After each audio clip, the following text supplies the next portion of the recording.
ইমাম সাহেব কারো সাথে নয়, কোনো বাংলা ইংরেজি গ্রামারের সাথে নয়, এই কোরআনের সাথে সম্পর্ক লাগিয়েছে।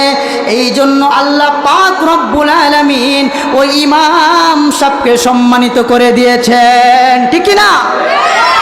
আমার মুসলমান ভাইরা, ঠিক তেমনি করে যদি এই কোরআনের আইন অনুযায়ী আমাদের বাংলাদেশটা গঠন হয়, তাহলে আমাদের বাংলাদেশের দাম বাড়বে নাকি কমবে? এই পর্যন্ত একটু লক্ষ্য করেন, বাংলাদেশ থেকে জাতীয় পর্যায়ে ক্রিকেটাররা যায়, ক্রিকেট খেলার জন্য যায় কি যায় না? এই পর্যন্ত কোনো ক্রিকেটার বিশ্বকাপ, ওয়ার্ল্ড বিশ্বকাপ আইনা বাংলাদেশে দেখাইতে পারে নাই, ঠিক না? বাংলাদেশের ফুটবল টিম আছে, এটা অনেকেই জানেই না, অনেকেই জানেই না। অথচ এই বাংলাদেশের ফুটবল টিম এখন পর্যন্ত কোনো ভালো রেজাল্ট করতে পারে না। কথা বলেন ঠিক কিনা? বিশ্বকাপ আনবো দূরের কথা, চায়ের কাপ পর্যন্ত আনতে পারে না। আর রহমান শামস মজলিসুল ওয়াজিন বাংলাদেশ ও মৌলভীবাড়ি জামি মসজিদের উদ্যোগে আয়োজিত আজকের এই ইসলাহি মাহফিলে বসার সুযোগ করে দিয়েছেন। এজন্য রব্বে কারিমের দরবারে দিল থেকে মন উজাড় করে বলছি আলহামদুলিল্লাহ। এই যে মজলিসে আসতে পারছি, এজন্য আপনারা খুশি না বেজার? আপনারা খুশি হইলে কি হইব? শয়তান তো বেজার হয়ে গেছে, বুঝেন নাই? আপনারা খুশি হয়েছেন, বেজার হয়েছে কে? ওই নাস্তিক মুরতাদ গুলো বেজার হয়ে গিয়েছে। তো আমরা এই যে মজলিসে বসলাম, নবী করিম সাল্লাল্লাহু আলাইহি ওয়াসাল্লাম বলেন, যখন কোনো মজলিসে কোরআন কারিমের তেলাওয়াত দিয়ে মজলিস শুরু করা হয়, তখন ওই মজলিসে হযরত আবু বকর রাদিয়াল্লাহু তাআলা আনহু এক মজলিসে বসলেন। মজলিসে বসার পর একজন সাহাবী পরে আসলেন। মজলিসে আসার পর দেখতেছে বৃষ্টি পড়তেছে। এইবার নবীজিকে প্রশ্ন করলো, ইয়া রাসূলুল্লাহ, আমি তো দেখতেছি বৃষ্টি পড়তেছে কিন্তু কারো শরীর ভিজতেছে না। তখন নবী করিম সাল্লাল্লাহু আলাইহি ওয়াসাল্লাম বললেন, এই যে তুমি দেখতেছো বৃষ্টি পড়তেছে, আসলে এটা বৃষ্টি নয়, রহমত বৃষ্টির মতন পড়তেছে। আর একটু জোরে বলেন সুবহানাল্লাহ। তো এই যে আমরা মজলিসে বসলাম, আমাদের কোনো সন্দেহ আছে যে রহমত বৃষ্টির মতন পড়তেছে না? সন্দেহ আছে? তাহলে যেহেতু সন্দেহ নাই, সবাই একটু সামনের দিকে আগে এগিয়ে বসি, কারণ আপনার ফাঁকা জায়গায় যেন কোনো শয়তান না বসতে পারে। তো আমি আপনাদের সম্মুখে অল্প কিছুক্ষণ মহান রব্বে কারিমের নাজিলকৃত বাণী কোরআনুল কারিম থেকে 3টি আয়াত তেলাওয়াত করেছি। এই 3টি আয়াত এবং নবী করিম সাল্লাল্লাহু আলাইহি ওয়াসাল্লামের অসংখ্য অগণিত হাদিস থেকে 2টি হাদিস তেলাওয়াত করেছি। আল্লাহ তাআলা চাইতো উক্ত হাদিস এবং উক্ত কোরআনের আয়াতকে সামনে রেখে কয়েকটি কথা বলবো। আল্লাহ তাআলা যেন আমি গুনাহগারের জবান দিয়ে এমন কথা বাহির করেন, যেই কথা যে শ্রবণ করবে প্রত্যেকটি শ্রবণ করনেওয়ালা কথা শোনার পরে আমল করতে পারবে, এমন কথা যেন আমি গুনাহগারের জবান দিয়ে বাহির করেন। বলেন আমিন। তো আমি আপনাদের সম্মুখে সূরাতুল ওয়াকিয়া ৭৭, ৭৮, ৭৯ 3টি আয়াত তেলাওয়াত করেছি। আল্লাহ তাআলা এই আয়াতের কারিমার মাধ্যমে তার বান্দাদেরকে কি মেসেজ দিচ্ছেন, কি বোঝাইতে চাচ্ছেন, একটু খেয়াল করে শুনবেন ইনশাআল্লাহ। আউযু বিল্লাহি মিনাশ শাইতানির রাজীম। বিসমিল্লাহির রাহমানির রাহিম।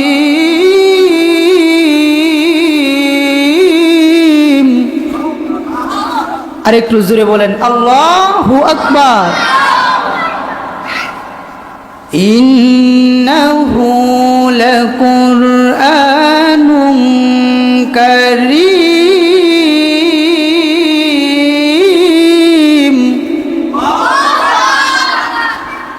আল্লাহ তাআলা বলেন, ইন্নাহু লাকুরআনুন কারীম, যে আয়াতে কারিমার শুরুতে ইন দিয়া শুরু হয়, কি দিয়া? ওই আয়াতের মাঝে আল্লাহ তাআলা গ্যারান্টি দিয়ে দিয়েছেন, বলেন সুবহানাল্লাহ। যে আয়াতে কারিমার শুরু ইন দিয়া কি হয়, শুরু হয়, ওই আয়াতের মাঝে কি আছে? ওয়ারেন্টি নয়, ডাইরেক্ট গ্যারান্টি আছে। তো আল্লাহ তাআলা গ্যারান্টি দিয়া কি কথা বললেন, ওই কথা আমার আপনার জানার প্রয়োজন আছে না নাই? আর একটু আওয়াজ দিয়ে বলেন, আছে না নাই?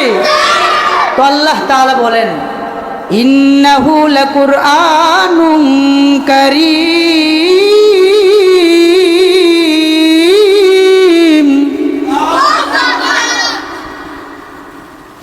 নিশ্চয়ই এই কোরআন সম্মানিত কিতাব। সুবহানাল্লাহ বলবেন না? ইন্নাহু লাকুরআনুন কারীম, নিশ্চয় এটি সম্মানিত কোরআন। এই কোরআনকে সম্মান দিয়েছেন কে? আর একটু আওয়াজ দিয়ে বলেন কে? তারপর আল্লাহ তাআলা বলতেছেন, ফি কিতাবিম মাকনুন।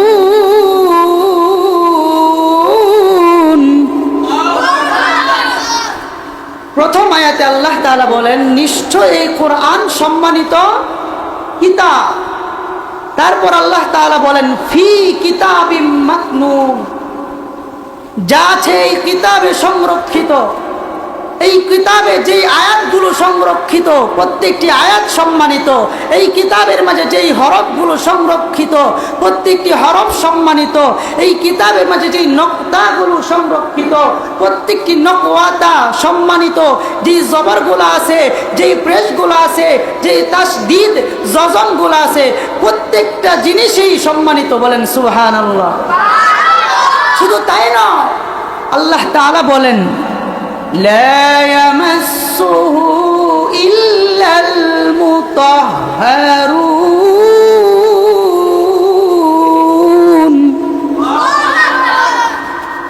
এই কোরআন কিরকম সম্মানিত?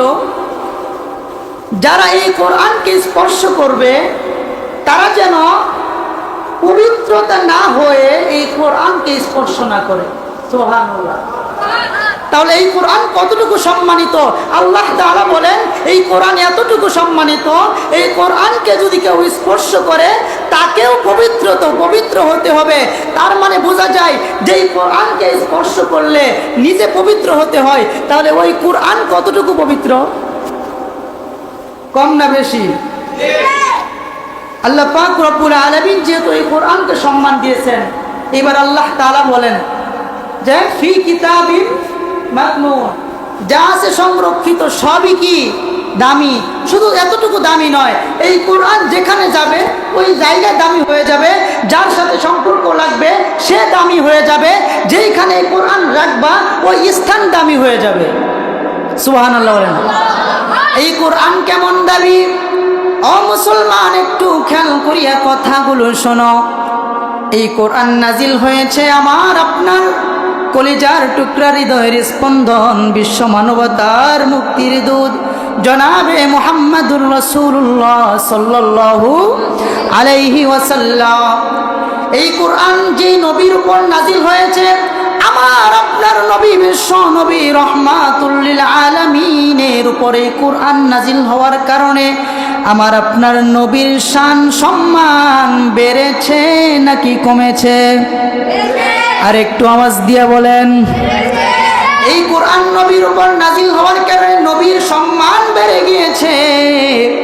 ও মুসলমান, আমি আপনি জানি এই কোরআন নাজিল হয়েছে রমজান মাসে।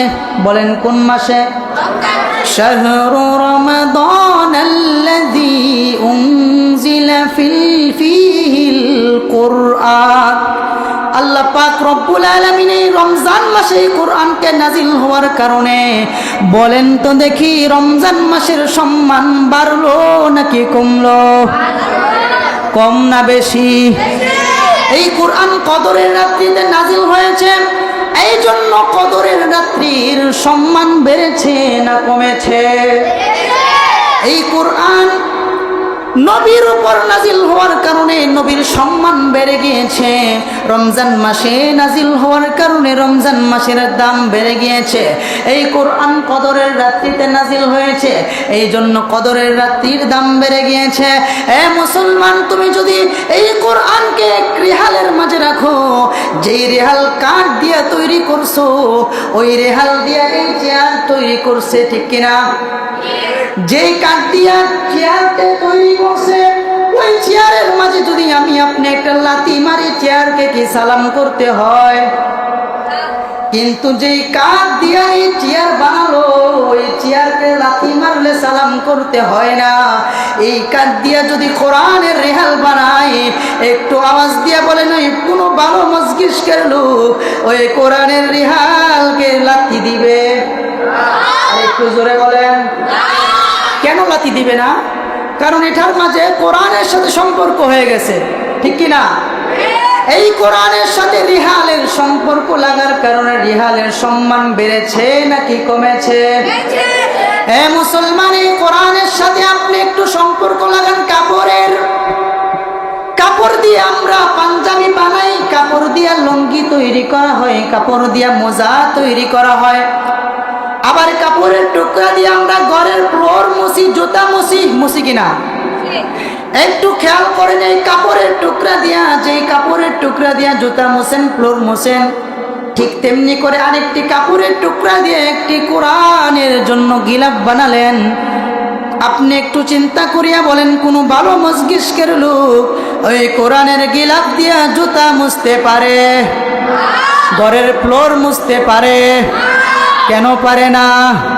কারণ এই কোরআনের গিলাফের সাথে কোরআনের সম্পর্ক হয়ে গিয়েছে, ঠিক কিনা? আমার মুসলমান ভাইয়েরা একটু খেয়াল করে শুনেন, এই কোরআনের সাথে সম্পর্ক লাগার কারণে যদি নবীর দাম বাড়তে পারে, এই কোরআনের সাথে সম্পর্ক লাগার কারণে যদি রমজান মাস কদরের রাত্রিতে দাম বাড়তে পারে, এই কোরআনের সাথে সম্পর্ক লাগার কারণে যদি ওই কাঠের তৈরি রিহালের দাম বাড়তে পারে, এই কোরআনের সাথে সম্পর্ক লাগার কারণে যদি ওই কাপড়ের তৈরি গিলাফের দাম বাড়তে পারে, আমি আপনি মুসলমান যদি এই কোরআনের সাথে সম্পর্ক লাগাই, তাহলে আমার আল্লাহ পাক আমার আপনার দাম বাড়াবে নাকি কমাবে? আর একটু আওয়াজ দিয়া বলেন। তাহলে যেহেতু এই কোরআনের সাথে সম্পর্ক লাগার কারণে এত কিছুর দাম বাড়তে পারে, আমাদের পরিপূর্ণ বিশ্বাস এবং আস্থা, এই কোরআন যে পড়বে আল্লাহ পাক রব্বুল আলামিন তাকেও সম্মানিত করে দিবেন, ঠিক না? মসজিদের মুসল্লি দামি পোশাক পরলো, এমপি সাহেব পিছনে দাঁড়িয়ে গেল, সিরা পাঞ্জাবি পরা হুজুরকে সামনে দাঁড় করায় দেয়, আছে না নাই? এত কুটটাই প্যান্ট পরিয়া পিছনে মসজিদে মুসল্লির কাতারে দাঁড়িয়ে যায়, আর সিরা পাঞ্জাবি ওলা লোকটাকে সামনের ইমামতির দায়িত্ব দিয়া দেয়। কেন? কারণ ও ইমাম সাহেব কারো সাথে নয়, কোনো বাংলা ইংরেজি গামারের সাথে নয়, এই কোরআনের সাথে সম্পর্ক লাগিয়েছে। এই জন্য আল্লাহ পাক রব্বুল আলামিন ওই ইমাম সাহেবকে সম্মানিত করে দিয়েছেন, ঠিক না? আমার মুসলমান ভাইরা, ঠিক তেমনি করে যদি এই কোরআনের আইন অনুযায়ী আমাদের বাংলাদেশটা গঠন হয়, তাহলে আমাদের বাংলাদেশের দাম বাড়বে নাকি কমবে? এই পর্যন্ত একটু লক্ষ্য করেন, বাংলাদেশ থেকে জাতীয় পর্যায়ে টিকেটাররা যায়, টিকেট খেলার জন্য যায় কি যায় না? এই পর্যন্ত কোন টিকেটার বিশ্বকাপ, ওয়ার্ল্ড বিশ্বকাপ আইনা বাংলাদেশে দেখাইতে পারে নাই, ঠিক না? বাংলাদেশের ফুটবল টিম আছে, এটা অনেকেই জানেই না, অনেকেই জানেই না। অথচ এই বাংলাদেশের ফুটবল টিম এখন পর্যন্ত কোনো ভালো রেজাল্ট করতে পারে না। কথা বলেন ঠিক কিনা? বিশ্বকাপ আনবো দূরের কথা, চায়ের কাপ পর্যন্ত আনতে পারে না। কিন্তু এই কোরআন দেখিয়ে দিয়েছে, এই কোরআনের হাফেজেরা বাংলার জমিন থেকে 200 রাষ্ট্র থেকে বাংলার জমিনের লাল সবুজের পতাকাকে 200 রাষ্ট্রের মাঝে প্রথম স্থানে নিয়ে বাংলাদেশের কোরআনের হাফেজেরা দেখিয়ে দিয়েছে। আরেকটু আওয়াজ দিয়ে বলেন ঠিক কিনা? তাহলে এই কোরআন যেখানে যাবে ওই জায়গা দামি, যেই নবীর উপর যাবে সেই নবী দামি, যেই মাসে কোরআন নাজিল হয় সেই মাস দামি, যেই মসজিদে কোরআনের তেলাওয়াত হয় মসজিদ দামি, যেই মাদ্রাসায় কোরআন শিক্ষা করানো হয় ওই মাদ্রাসাও দামি। কথা বলেন ঠিক কিনা? যেই হুজুর কোরআন পড়ছে, কোরআনের সাথে সম্পর্ক লাগাইছে সেও দামি।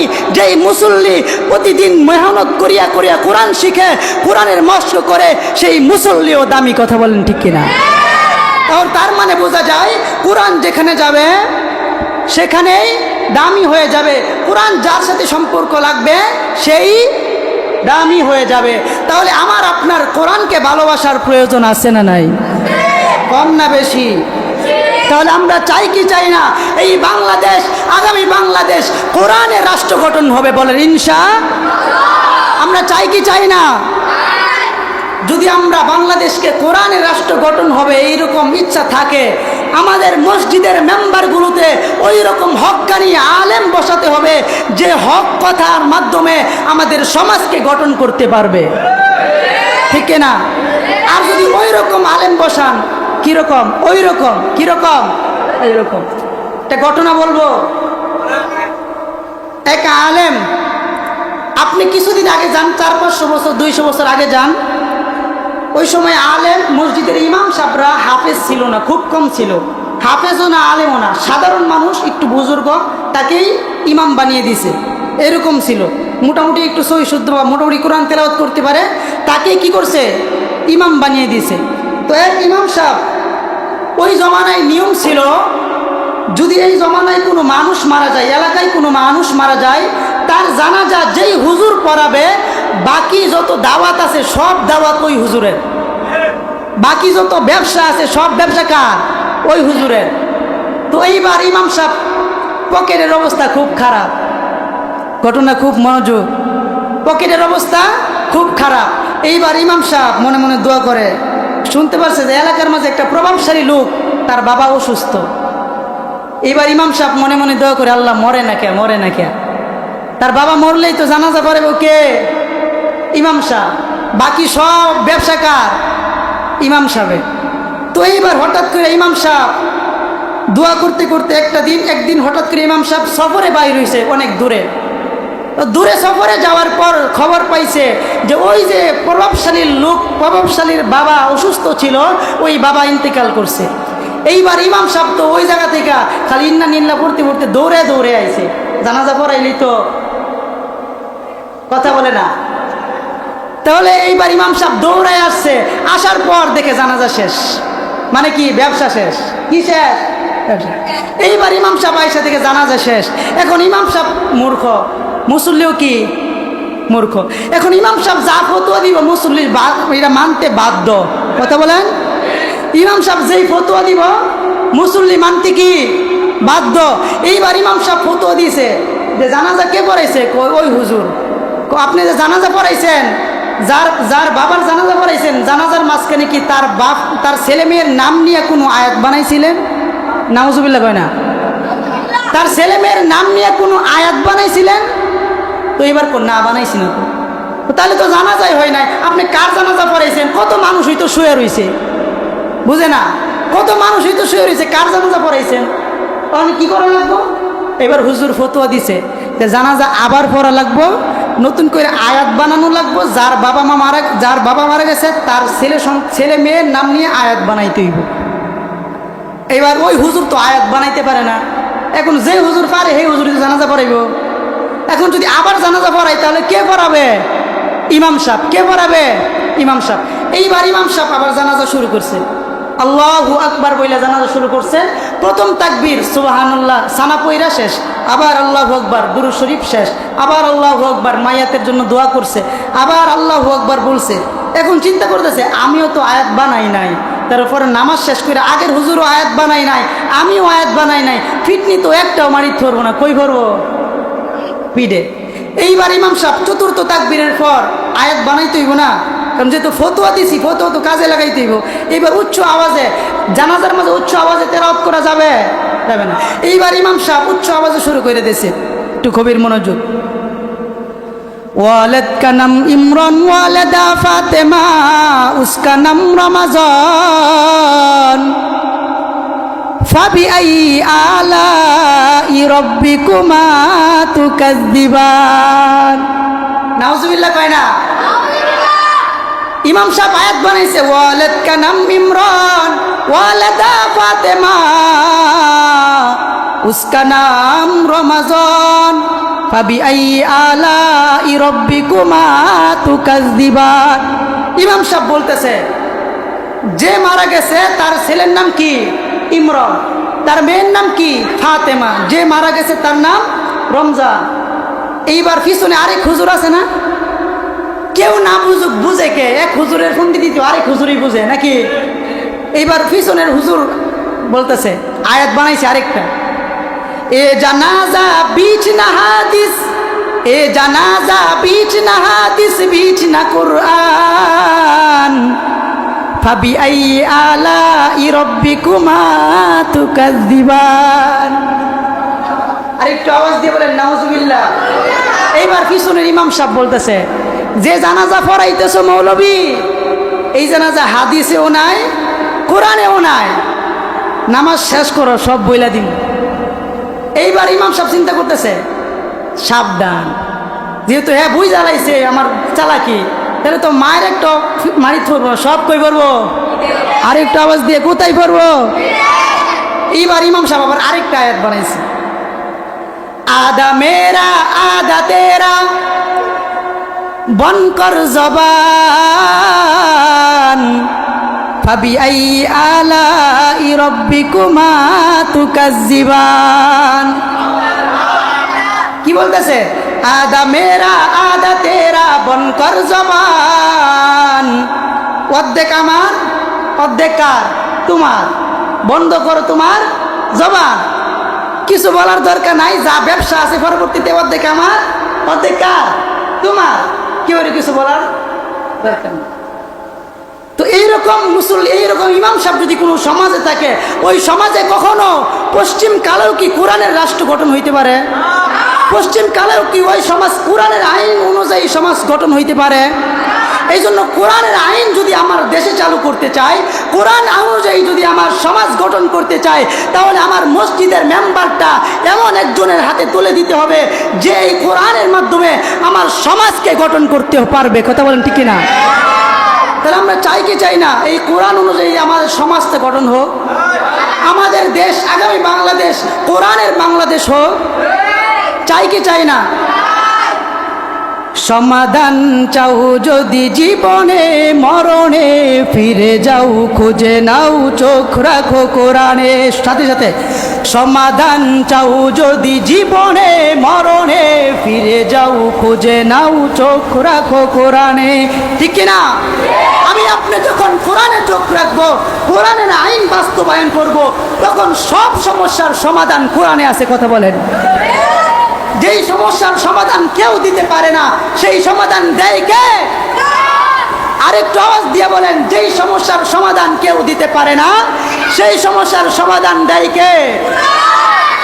MBBS ডাক্তার ফেল হয়ে যায়, রুগীরা ঘুরাই দিছে, আর বাঁচবো না, যা খাওয়ানির খাওয়ালো। এইবার রুগীকে বাড়িতে পাঠিয়ে দিছে, তখন বাপে গেছে যে আমার ছেলেরা বাঁচবো না, হুজুর একটু দোয়া করেন।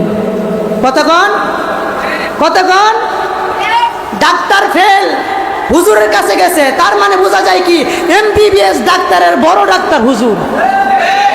হুজুর চিকিৎসা করবো কোরআনের মাধ্যমে। আমরা বলছি যেই সমস্যার কোনো সমাধান কেউ দিতে পারে না, সেই সমস্যার সমাধান দেয় কে? কোরআন। সমাধান চাও যদি জীবনে মরণে, ফিরে যাও খুঁজে নাও। আরেকটু আওয়াজ দিয়ে, সমাধান চাও যদি জীবনে মরণে, ফিরে যাও খুঁজে নাও চোখ রাখো কোরআনে, তবেই পাবে সুখ শান্তির